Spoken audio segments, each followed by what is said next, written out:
taha. O kulao pehe. Koia ke mo fe whakawhia mali e aki mo tolu.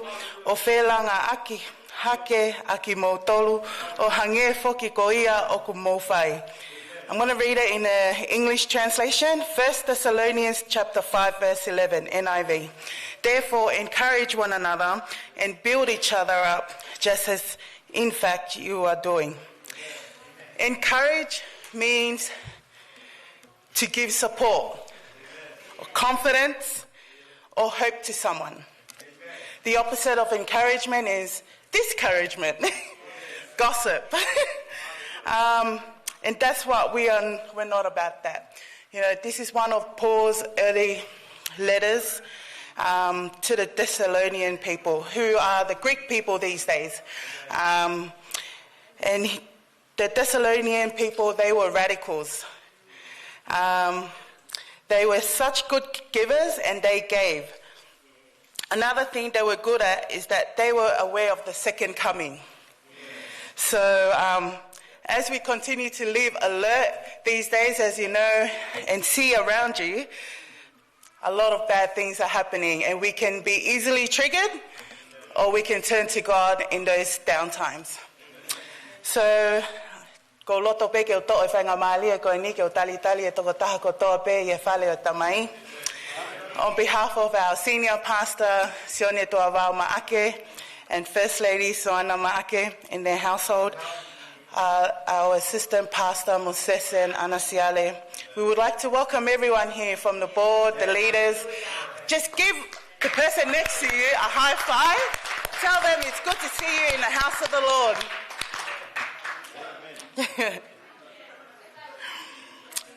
Go toi whaingamali as well to welcome everyone online that's watching. Tō taha kotoa pe he o pe mau Talitali whiawhia ko e wafa sisu kalaisi. Ke tauhanga ke eki e loto. Father God, as we're about to begin our service, we just want to thank you with hearts of thanksgiving, Lord. As we gather here tonight, although it's cold outside, Lord, our hearts are on fire, and we are ready to give you all the glory and the honor you truly deserve, Lord. As we're back to begin our service this evening, we want your Holy Spirit here with us this evening, Lord. Whatever it is that we have come through this week, Lord, let us hang that outside, and let us come with new minds, a heart that is ready to give you the glory and the honor that you truly deserve, Lord. Be with us this evening as we continue to give you all the glory that you truly deserve. Those that didn't make it, Lord, we pray that you be with them wherever they may be, whatever it is that they may be going through, Father God. In Jesus' matchless and mighty name we pray. And everyone says amen. We'll move on to our next part, which is our giving. And I would like to ask the ushers to please come and collect our tithes and offerings. And I'll ask our singers to give us a song. Kua whakawai matapa o he wani, hua I mai ho tapu waki. Koe fie fia I hoku loko, kua aho ai tu wapo. Kua ne ave hoku te unga motua,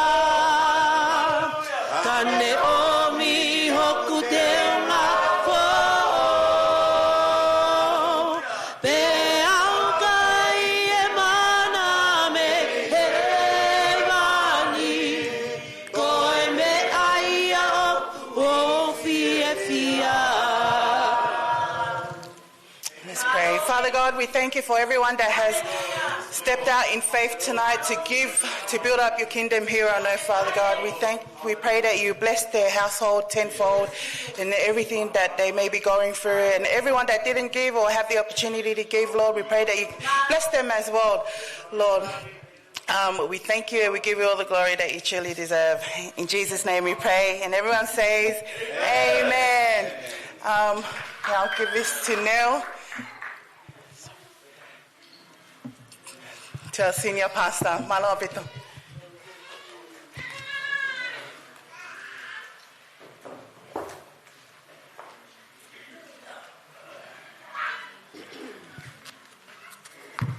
Praise the Lord. Hallelujah.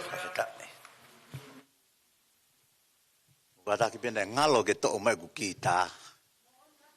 Ko me mari e pehe ka pau na to mai kita mahalo ko mo usmatu ko modol. E vege mo me hake ki olunga. E tau fai ha hu po mo whakawheta i ki o tau otua. Tau lau ho tau tāpu aki.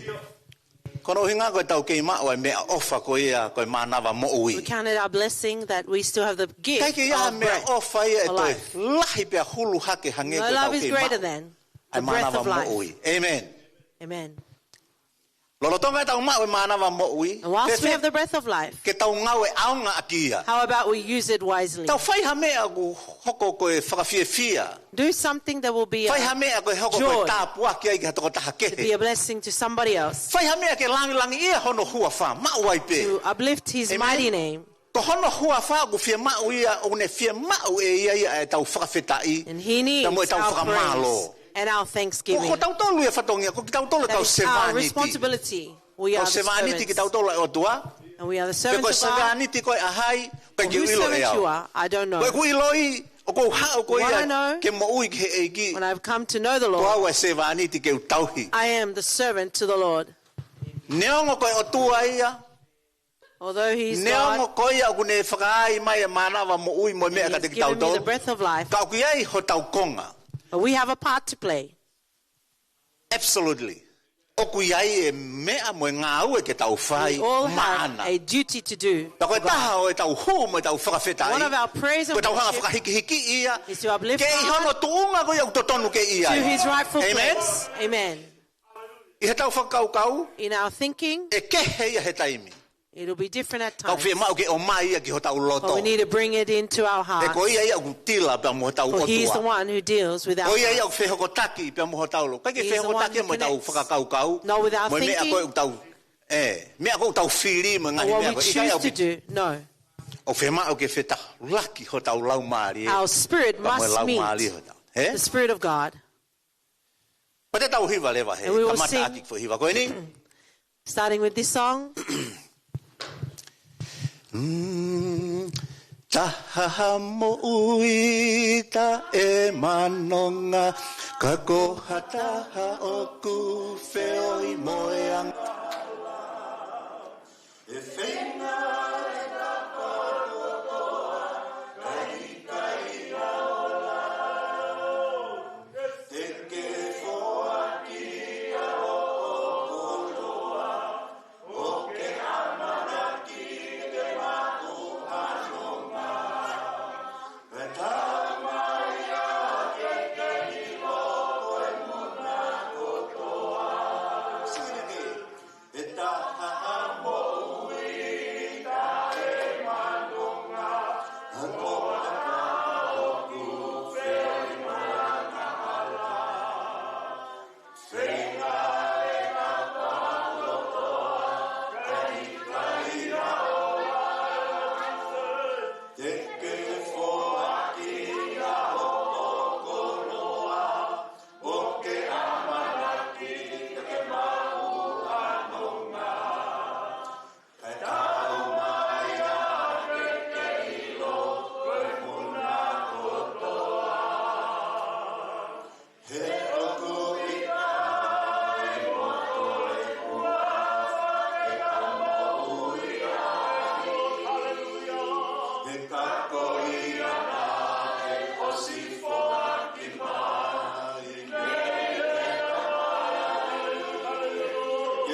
Fia ke whakafoki kotoa pia ke te koe, e ku tau pia mo koe ke mau e whawhetai pa mo e whakamalo.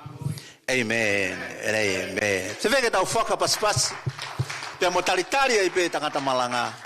Amen.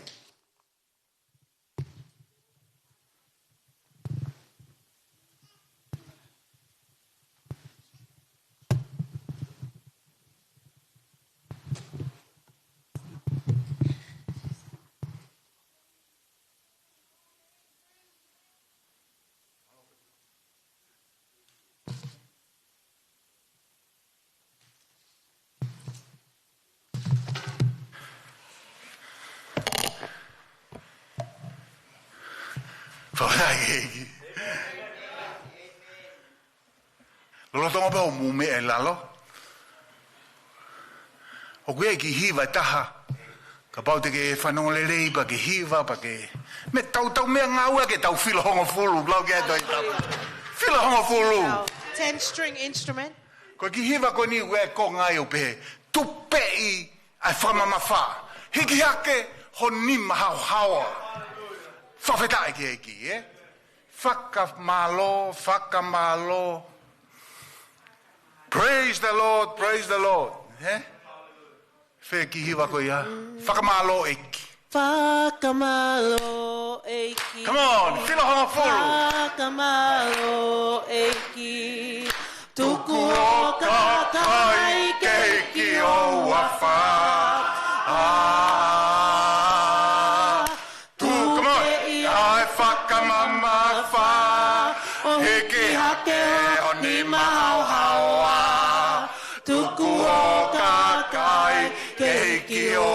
Again, whatonga. Come on, whila honga fulu. Lo eiki. Whakamalo eiki. Tuku hoka kai keiki o wafa. Tupe ia e whakamamafa. Peike ake o ni mau hawa. Tuku hoka kai keiki o wafa. Praise the Lord. Praise the Lord. Praise the Come on. Lord. Praise the Lord. Praise the Lord. Praise the Lord. Let all God's people praise the Lord. Come on. Hallelujah. Hallelujah. Shake all those heavy burdens. Lift up those hoary heads. Let all God's people. Whawhetai whatonga whaos. Whakamalo eiki. Whakamalo eiki. Tuku hoka kai keiki o wafa. Tupe ia e whakamamafa. O hiki hake honi mahawa. Tuku hoka kai keiki o wafa. Whakamai. Mau I loi lelei ho mau whatongia he mau mai ke saione. O ea Fiona ke hiki ho mau ni mā. Pe a whatu e fua ho mau rongutu. Ko e whawhetai pe mo e whakamalo. Ko e tau i ofa ko ke whai he weekend e taha ko mau situa ke ai. Ka mau tū te moui. He aho tapu e a Fiona. Ke atu e mau whawhetai, ke atu e mau whakamalo, pe mau laua ho wholofola, pe mau kumiha ko naki ai ke he mau moui, ko hui ke mau hoko ko kakai o kua Eva, o whakatatau, pe mo I whinangalo e a Fiona. Mau fie mau e lotonga e a Fiona e ki utai a aonga e mau whanongo ke wholofola ka kai ke heni ho lau mari e ke whakaava e matapa ho mau ngahi loto ke mau lava whanongo lele ki ho wholofola pia mau whai ho whakatatau pia mo ho wholofola koni mai a ho lau mari e he wholofola Pe moia kona ki uamana ke mauako whataha me ai. Pe ke langi ia pe hua whaosio wao tai ngata. Pe tai ngata.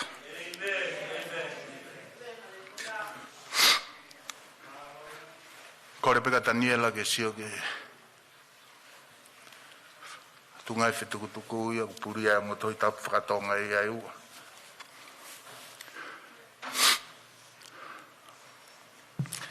Kore peka taniela ke ne lau mai Isaia vai whatolu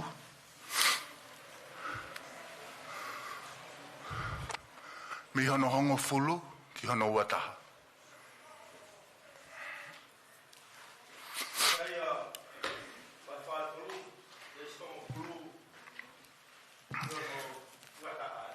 Yes, io.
Whawhera ki nela toi lau mai version o tahiwa.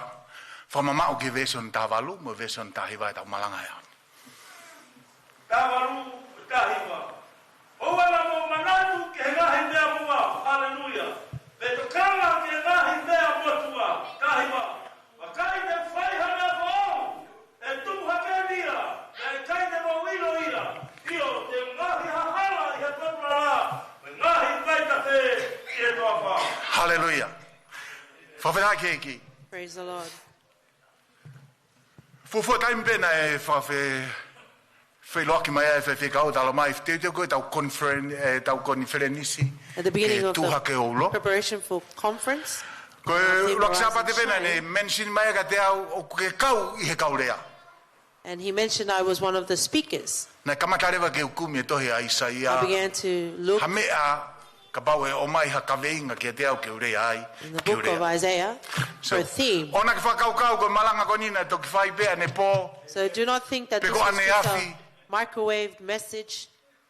Nai te e nia ke lolotonga konferenisi. This was prepared for Ko during kuhinga pe ka pau e conference. alatu ha lea o ofi atu ya koe, pe lave atu ka koe. So, Nai te e nia ke so konferenisi please pa ka pau. don't think Te tau This whata is- ke lau marie. Let us allow the Mahalo Holy ko tau Spirit. taimpenia ke tau whanong Perhaps this is the right Father time House. to listen to this word. Amen. Amen. Nā ku whakaukau me he ongo vesi ko ni ke honga konkuluti ongo vesi ko ni ko ka veinga ia e ku malanga ke whiawheni ku fuoloa ai wā mamao. Hallelujah. Ka nā ku ilo ko hiva e nia i he hiva whakamamani. But I knew this is a song. Ka me he tawhaki ai o tua e kua From ngoi. God's side, Lea mai o tua ku God fuoloa. speak- Father's house. Father's E tau house, wā mamao. we have been too far for too long. Tuku ange mua e mea motua. Please, Ko let ka veinga ia ko go fui of mau the ke ke former things. whama mau ke. Tuku ange mua e mea motua. Let go of Ko the former fufuolo. things. It's been too long. Ko fufuolo. It's been too long. Ko taha show o ko manako he sio e Facebooka. One of the shows that I like to watch on Facebook Ko kau kuki ulope. is a European cook. Taime ni ko ngoma matua. Sometimes it's Taime ni a ko couple, fifine pe ko sometimes hatangata it's pe. just a woman or a man. Ka ko mea ko manako ai. But why I like to watch it, He koe ke sio koe hataha te ne whakaava mai ha aisi pe ne tō mai ne ingredients ke kamata ne. because you don't see anyone open a fridge and bring their ingredients to cook. Ko lahi tāo ki nau tolu te nau o paki mai nau spice. The eldest of them will bring Taki hake e spices. pateta. Some will pull up Li mai potatoes. e miti ko toki o sipe hono fohi. They will bring Hufanga meat whakatapu. that they have Li mai ke skilled. te pire. And Huai put on atu the mo table. tini vai. And then water Ko te teu ia ke whai neko. as they prepare to cook. Ko mea ko maali e ia ai he o ku fresh. Ai mea ko toa pe. I'm so inspired by is how fresh. Ko tui pe mo whatonga seriani ko api ko toa pau peke ai ne aisi. I believe in Te a ke mei show mei hala he mea Every lahi. house Ka ki he aisi pau will peke have hao a aisi a fridge. koe. You must have a fridge. Pea ku tau hao, ia ia hau tau o shopping. And there are days we go Whakatau mai shopping tau koloa pe tuku he aisi. and we bring our groceries and put them in the fridge. Aia kono mo ni, So the truth is, o koe taimi ni u tau kuki. there are times we cook, Ka koe ke fresh e tau ingredients o tau o mai. Ko se But atu our hangai, ingredients are not fresh. mahina, pe au se atu mo e tau e ta. and even after our whole O year, kei tuku pe mea ka ia, i The tau food aisi. is still kept Pe au tau kei in toha the ke pe tau tolu fridge. ia mau mea toko ni mea ai. Hufanga e whakatapu.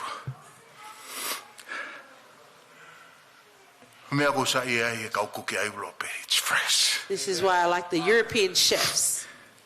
Hallelujah. Amen. Koutu ko le soni ka inga loto to ton kita wako me. I believe this is a lesson we need to learn from, church. Ka ku iai ha mea ko fufu loa I ono tuku I ho aisi. If there is anything that has been in your fridge for too long, Ka ki sa ia ka koe. it's not good for you. Amen. Hallelujah. Ka ku iai ha mea ko tuku o fufu loa I ho aisi. If there is anything that has been left too long in your freezer, Pe ko au e tau e ta. and it's already been a year, You must throw it away. hallelujah. Ko pau keke. He ko ukai ke sa ia ka koe. Whawheta ke ki. Amen. He to e ai atu. I will Ka ku say- iai ha mea ko au o tau e ta.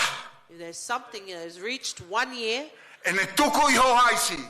left in your fridge, Ko taimi ke to'o o likitupa. it's time to throw it out. Amen. Amen. He ukai ke sa ia ka koe. But it's not good for you. Father's house. Whare O kai koe tamai. good advice penia ke kuki. This Ka ki is nau not tō just kuki. good That's a advice for good the chef. advice for our Christian walk. Hallelujah. He? Koe whale I le nia ke tau aewa koe kau karistiane ki tau tolu. Amen. As we walk as Christians, this is good advice for us. Kulahe ngahi mea ia. There are many things. Ko mau fu piki mau ki ai he alu e ni o au o tau e tahau ke ke that ti you piki have peki ai. clung on to too long. Taimi ke tu ligi tu. It's time to throw it out. Whawhitai ke eki. Praise the Lord. Ko fulahi e ngahi mea. There are too many Tau kei things puke tu. that we are still He holding aisi e on tau to mo ui. in the fridge Ko of our taimi ke lives. to. Pea Time to ligi tu. take it out and throw Whawhitai ke it eki. out. Amen. Ko lahi e ngahi mea ia I homo. I tau lau maari e. Many things in our spirit Ko alone. fuoloa. It has been there too long. Lahi mea ia o tau atamai. Some things in our memory It's been there too long that we have dealt with time and time again. It's time to throw it out. There are too many things in our heart. Too many things that we wrestle with. And even after one whole year, it is time to take it out. Hallelujah. And I pray that I'm seeing the spirit of Elijah. Hallelujah. And I can speak as a pastor to us Father's house. It has been too long.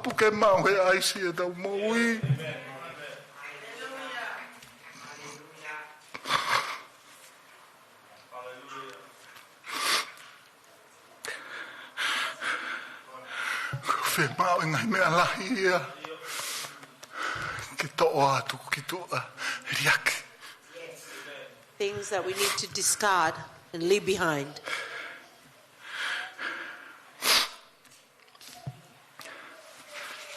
The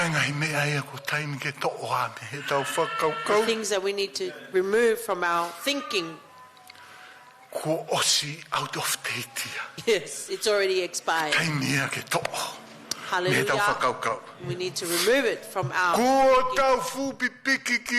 We are too stuck on these things. Too long. Too long.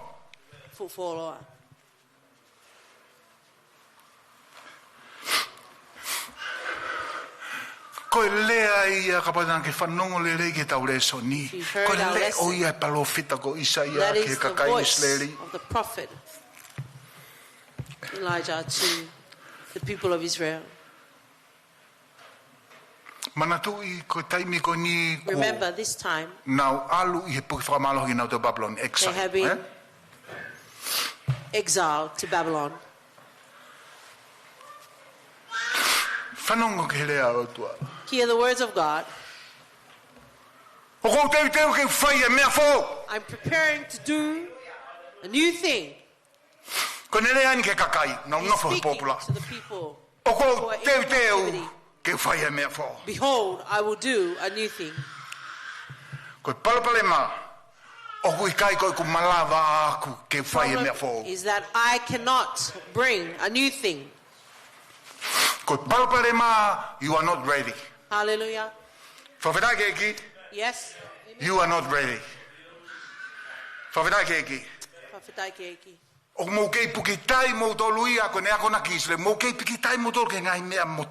We are still holding on to the things of old. You are remembering things that have already passed its time. Remember, this has been 70 years.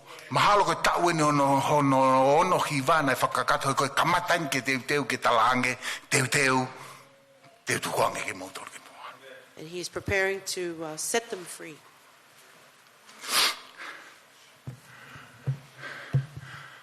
You're still holding on. You're still clinging on to the things that are old. It's time to let it go. I'm ready to do a new thing.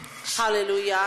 You are not ready because you still hold on. Yeah. You still remember what happened a year ago. Hallelujah.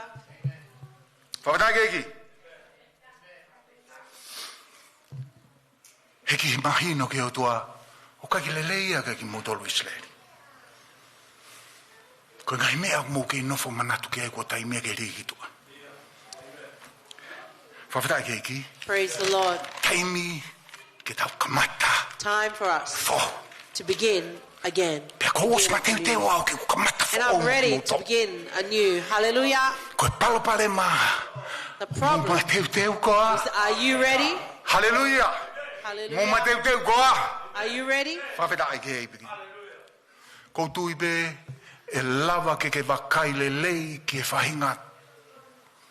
Type of God we serve. Hallelujah.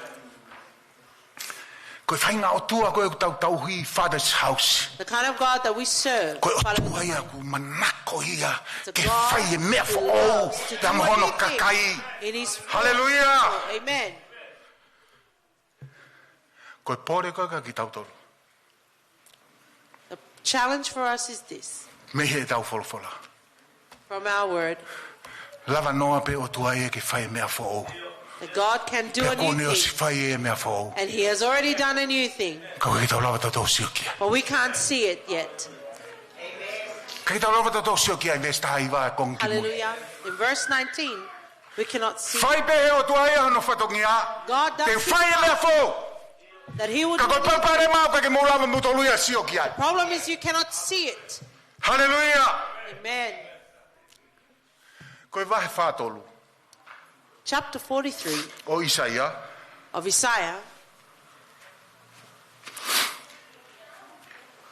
Koe kakai beni na e palofisai ke a Isaiah kona walu koe I he nau taitui o exile I Babylon.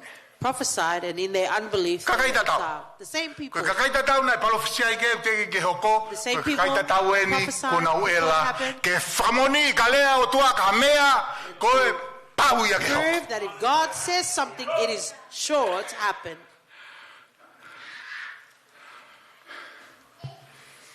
And during this time, they were in Babylon. And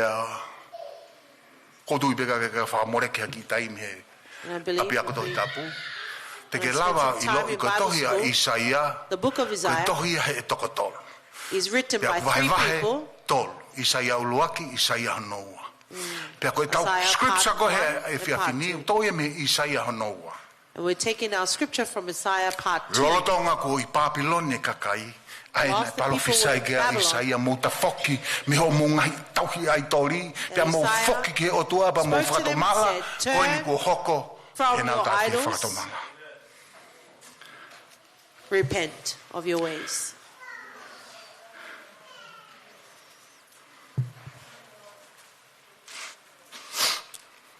Whahae o tua I Isaiah vai whaatolu. Ko whahau ke ngata ho mō pōpula.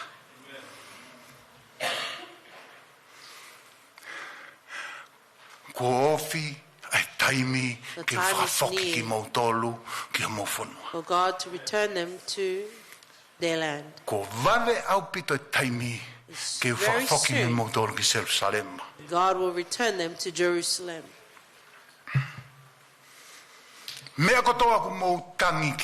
Everything that you cry,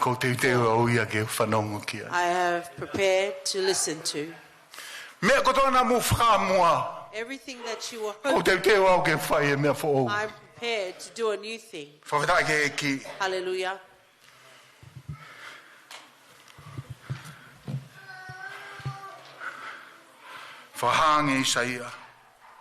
Isaiah revealed that God is listening to your prayers, and God can see what you are going through, and He is concerned for you. And in verse 19, He has promised, I will do a new thing. I will do a new thing.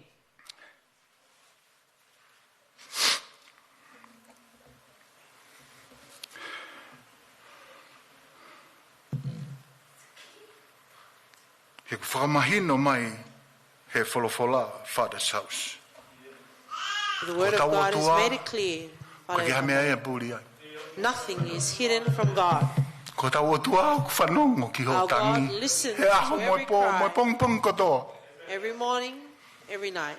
It's God who is concerned about what you're going through. Hallelujah. Amen. And He's saying, I'm about to do Hallelujah. The fight, I'm there for all. Hallelujah, Jesus. Magmoto. And like my warning to us, Koe palopare mā. The problem is, He koe ke mūlawa motolo ia sio. we cannot Ke mea see whō. the new O thing ko whai. that God is doing. Hallelujah. Amen.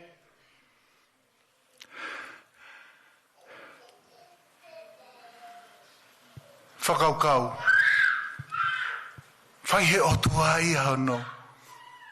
Whatongia I hono mafi koe mea whō. God is doing Ka tau his ela pe part, tolu ia ka inga lotu ke tau his lafta tau might, sio ki ai.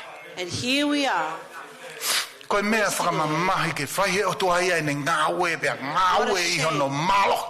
That God is moving in his And we power. just sit there, Yeah. miss it. Morning. Koe ngā koe ki tau lafta tau sio ki ai. Morning. Because we cannot see it. Kau whiu ia tu. My E question anga is this. whiu no whai he o tua e mea whō. Can God do something Kaka for ki he you, lava koe ia sio ki ai. and yet you cannot see it? Anga whiu tau miss. Ai mea whō whai he o tua. Hallelujah. How can we miss the new thing that God is doing? Vese on taha walu. Verse 18. Mahalo koe kukonga loloto I ni ku. Malanga. I believe this is the Koe uhinga o kui kai ke tau lava sio I he vese taha hiva. He ku tala mai he vese taha walu. for verse 18 tells Koe us ha. Mo ke manatu pe ke mea motua. you will still remember. Whai pe o tua ia ne mea whō. Ka ke tau lava toto sio ki ai. Tau kei tau pera tō manatu ke mea whōloa. We still remember the old Tau kei tau things. pera tō whakalau roto ke mea he kōhiri. Think about the things that have already Pea passed, fie lau e tau miss. and no wonder why we Ai miss whai he it. o tua ia ne whō. Hallelujah. Koe o tua e whō.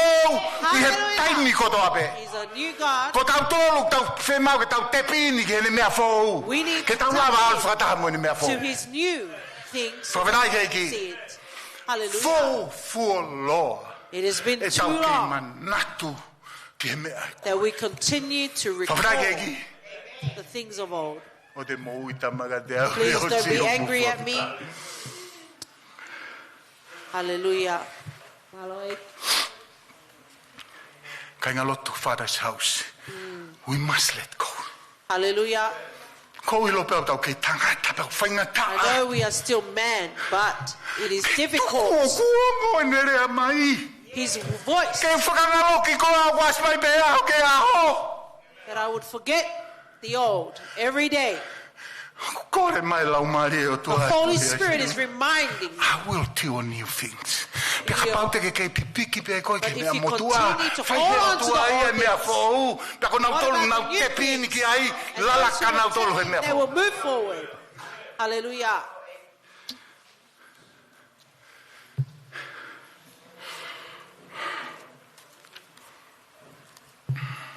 Ko lea koe ko remember. Don't remember the things of old.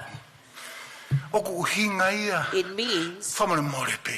Koe koe Please. whipoto. I he lea whakahepelu. in the Hebrew language, Ko saka. Pe oku hinga ia you and it keep. means You keep reliving. reliving. Kena whape koe taim ke taim pake. Oh. Masi. Ya mon. Ko manatu hake peke mea. Whine mutu ako ni nai whai. I recall You what keep this woman did. reliving. You keep, you know, Eh? You They'll keep go replaying. recalling. Si ko motuan. E kai pe poto. You, oh, this you man keep- will never learn. and go to a new thing, but you keep reliving the past. Whawhita? You keep bringing it up. Oku ke tō whakamanatu Tau pe. pehe ko osi. We thought it was finished. Si atu ko mairi hake, And you see, e sopingi, ko ni hau ia koe koe. as you see them pass you at the shopping, Tau ke manatu pe. we still recall. Don't remember, don't relive. Amen? Iyo. Don't recall. Iyo. Don't keep bringing it up. Yes. You Hallelujah. have to throw it out. Whawai aisi o Hallelujah. loto, to Open the oia, fridge of your heart, throw it away. take it out and throw it away. Tamai ana ke riki tua. Moni a putana wheoko. Hallelujah. Kai kamata pe ia koe moa. Hallelujah. I want to do a new thing. Ko ke mau ke whae mea fo. You keep recalling Kau ke tō the whakamanatu past. pe koe You ngai keep mea ko reliving hili. the past. You keep bringing up O ia ke pe mea ko hili. the past. Therefore, whai he o tua ia ene mea fōu, tau kei mua tau tolu he, ka lalaka ka kai ia, mo o tua he mea fō. And the people who tap in will move forward with God. Takoni mai eik. Iyo, God help us. Hallelujah. Tuku ke uki wahe e pe, ko ku whakaukau e wha o ko hanga o mai ke Malanga. Thoughts for us to bring. Te tau whiunga pe mo I taha. But we will be enough with one for this evening. Tuke wahe atu ha mea ko fu mo tua I ho tau loto. Let me share with something that is too old in our hearts. Ke ona tau toi manatu ki ai. We need to know no longer recall. Whikauroaki. First. Your bitterness and your anger and your unforgiveness. Yes. Hallelujah. Ke ilo I mea kune tauwhi koe me ho mamata ke mea fo o whai he o tua. Your moui, your bitterness, your anger. And I'm here today to ask you softly, throw it out. Hallelujah. Praise the Lord. I'm not speaking only to you. We all fall in this category. You know what blinds us from what God is doing? Your anger, your unforgiveness. And you're easily angered. Offense. You get offended easily. Praise the Lord. Let's go slowly. It's important for us to understand fully what God is concerned about for us.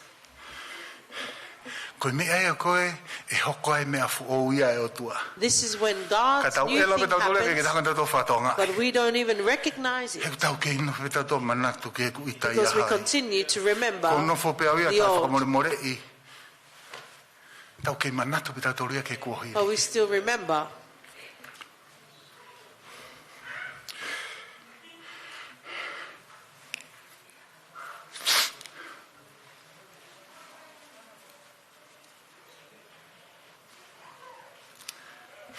And everything that you keep reliving and replaying and you do not let go of, it will keep you stuck in those things, and you will miss the new things that God is doing. No wonder why it says, in the book of Hebrew, there is a root that is poisonous. It is a poisonous root within us, but yet we continue to hold on to anger. Who will die from it? From that your enemy won't die, but it will only be poisonous to you. Amen. If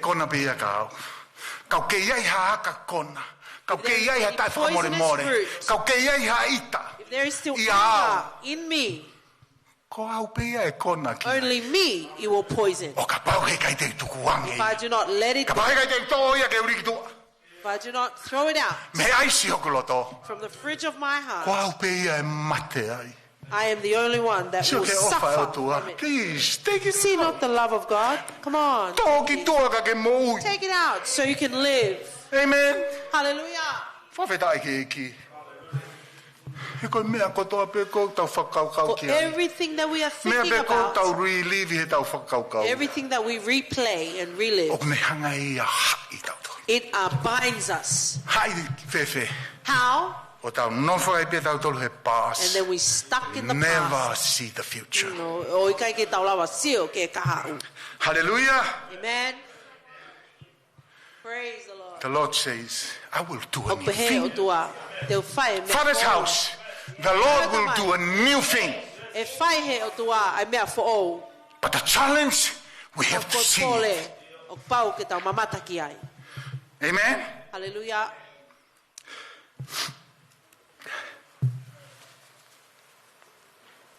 I can do a new thing. Praise the Lord. Te malawa ke whanea fo. Popula I Babylon. Even the captivity in Babylon. Because you remain angered by what has happened. We're still angry at God for allowing you to come to Babylon. So think about. No. I will do a new thing. Amen? Amen. You just have to wake up and get yourself to see it. Hallelujah. By throw away anger, bitterness, unforgiveness. Yes. It's not good for you. Hallelujah.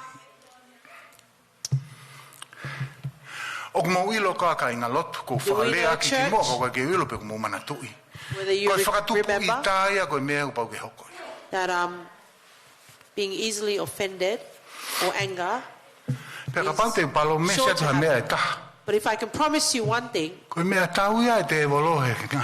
that is the enemy's warfare or weapon of choice. Trying always to make you angry, but when you're angry, you only remember the past and you can't move forward. To be easily angered is something that's short, and it will start with the one closest to you, your wife or your husband, your children. Yes. Being easily angered is bound to happen. True. To me, whilst we are filled with joy, the devil, if he cannot come in us, he will go in someone else to try and make us angry. So if we're angry, miss the new things. One of our money. That is the truth.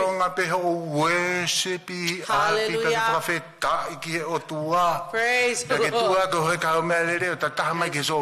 As soon as you get in your vehicle and go to the shops, you hear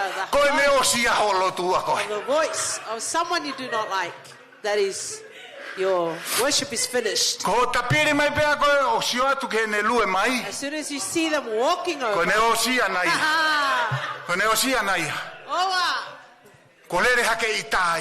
anger rises up. And the devil is saying, I got you. Yeah, true. God is doing a new thing in you, and you are not see it because I get to you. Hallelujah. I make you angry. Praise the Lord.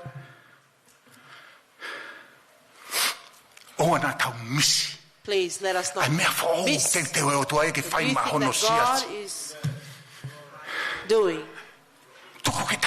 Alert. Let us be alert that we can see it. To the new thing that God is doing. As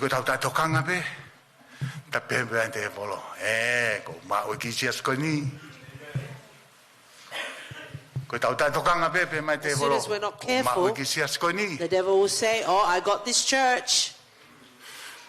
I made this church angry. Their anger is rising and they remember the things of old. Please let the devil alone from his house. Everyone in Father's house, we've all been called. God is preparing a new thing for them. The challenge, can you see it? Amen, amen. Please notice what God answered.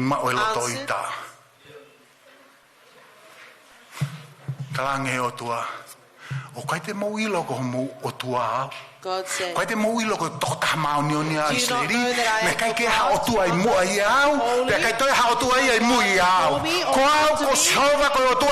Jehovah, Yahweh, Almighty.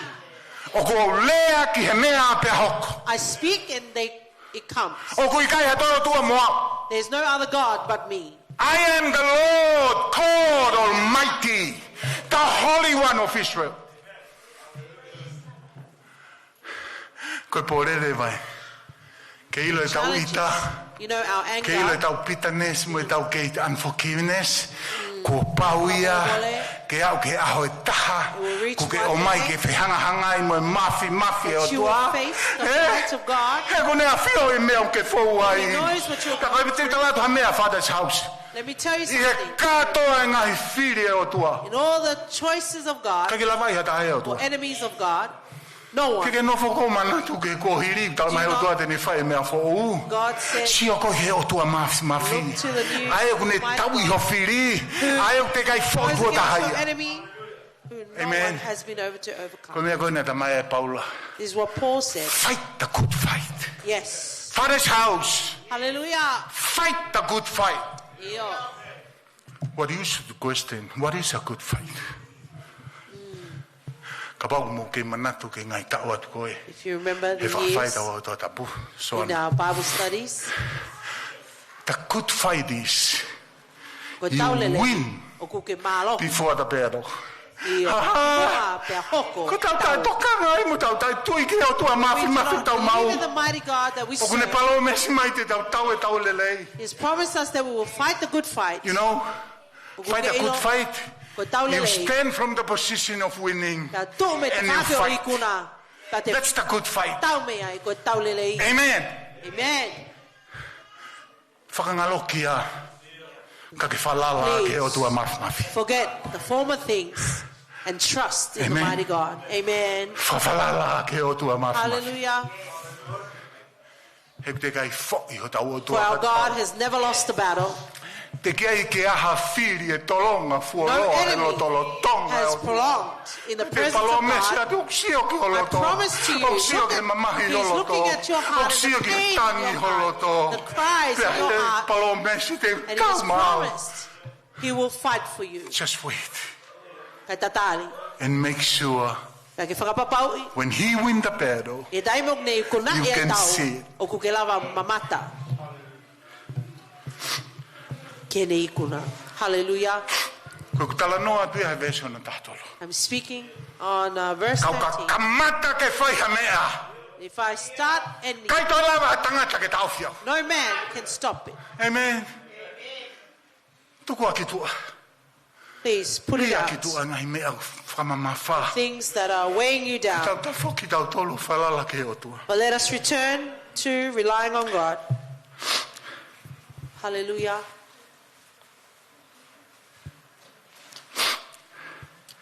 Une tala mai. It tells us Oh, pea wo.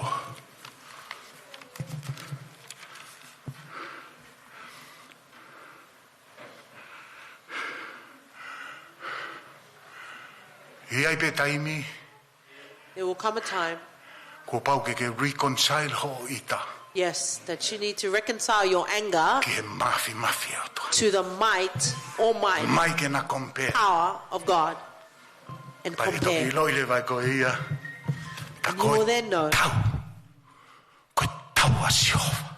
that when God fights the battle, Na koe mea ia te ke he o tua tari holo tu. that is why God has not answered Ke your whinga pe prayer, ko ia ke tau. because you are still trying to No. fight the battle yourself. Battle belong to the Hallelujah. Lord. Tau ta whoki tau tolu Father's house o tui. Yes. Yes, we need to Whalala return ki to he faith. mafi o Return to tua. trusting the O almighty mea power fio e of tau God. tangi. He O knows mea fio e our tau mai. tears.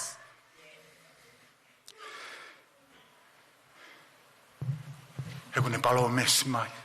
For he has promised, Koe hape mea o ke fau ai. whatever you go through, Ka pau koe peau. Ngai if vesi it e ki is the olo. waves, Te whaka ave peau koe he peau. I will carry you above the waves. Te ka pau koe he afi. And if it is fire, Te whaka fau peau koe ia he afi. I will let you go through the fire unharmed. Hallelujah. Hallelujah. Kai ngalot, frausi. Church, Koe hape mea o ke fau ai. whatever you're going through, Te kore whamore atu e ua frausi su kalai. I ask for your Kau ke forgiveness. iai ha ita. But if there's still anger, if there is still unforgiveness, and you are easily offended, please trust in the might of God. For His promise to us, I have a plan for you. I will do a new thing. Amen. I will fight your battle. Leave it to God to do our battle. Let us so we can see. Sit and see, for God will fight your battle. Amen. Hallelujah. My reminder again. God has never been defeated. He has never lost the battle.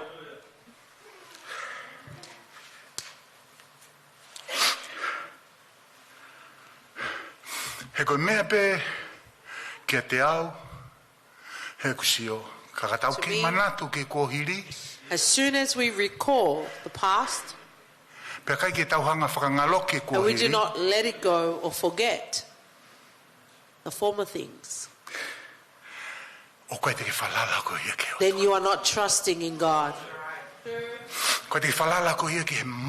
are not trusting in the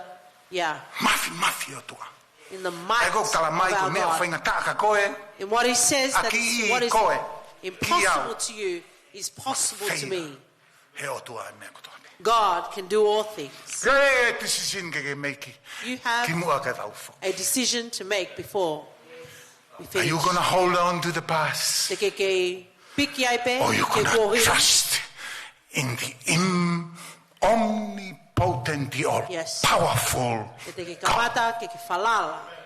Amen? Amen. Are you going to hold on to anchor or start to see new things? Are you going to remember the things of old? Or you're going to trust in the Almighty God? Hallelujah.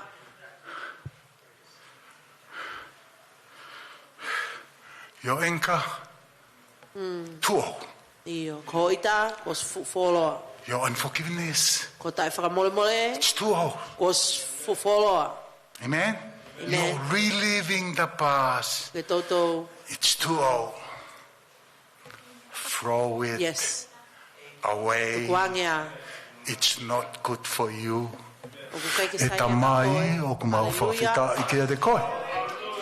Mau whanongo whawhala pe hua te ke tukunoa i ki mau tolu ke lea pe whatawang ke au kataimi ko mau lotoa ke mau whanongo ke a te koe pe mau mui mui ki ho wholawhola pe he ho tāpua ki si mau whaiwhekau o au ki sisita si ngai whae si ngai tamai o mau whatata mai e whiawhin pe pe fo ke mau whanau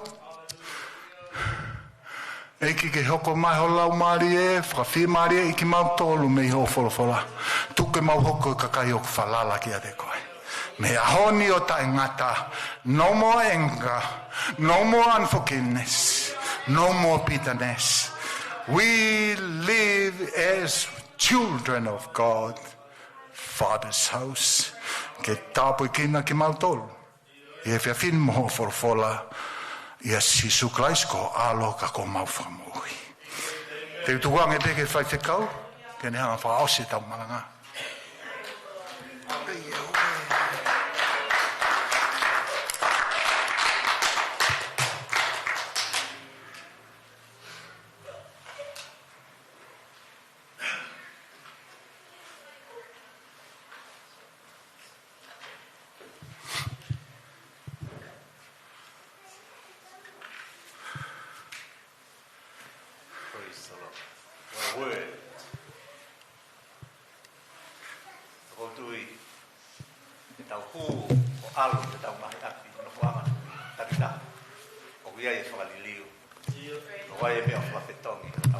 I believe there's something we have exchanged. I believe in it. There is power in the Word of God. And I give praise. Although Kau kei ha kei malo hi pe hon mai e folo fola. Still bringing them back. There is a plan and purpose that God has for each of us. We do not know the time when we will leave. Yes.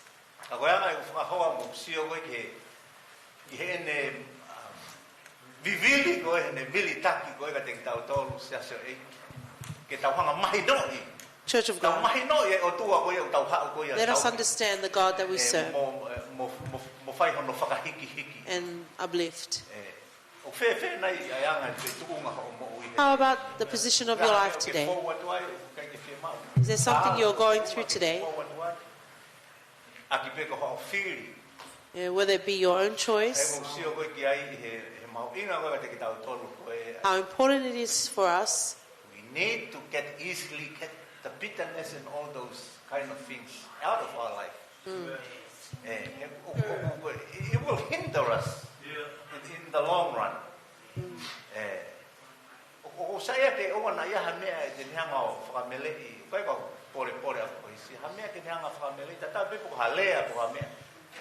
I don't get offended easily. I'm not.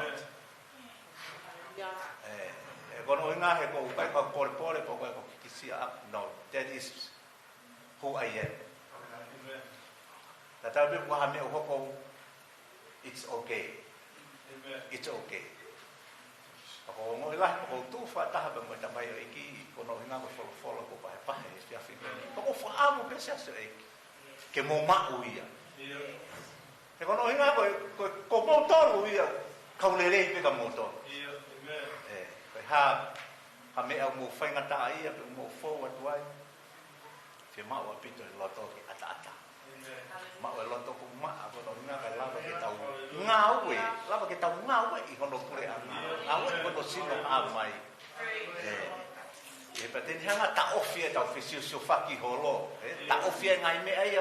It's not necessary.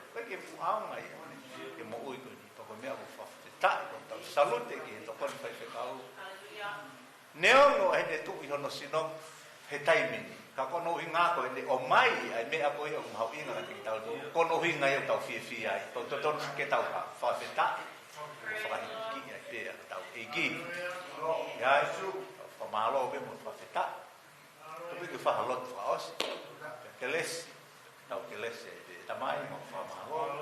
Ta koi egi ko mau lotu egi kono hinga. Ko fola mau fa nongo kia.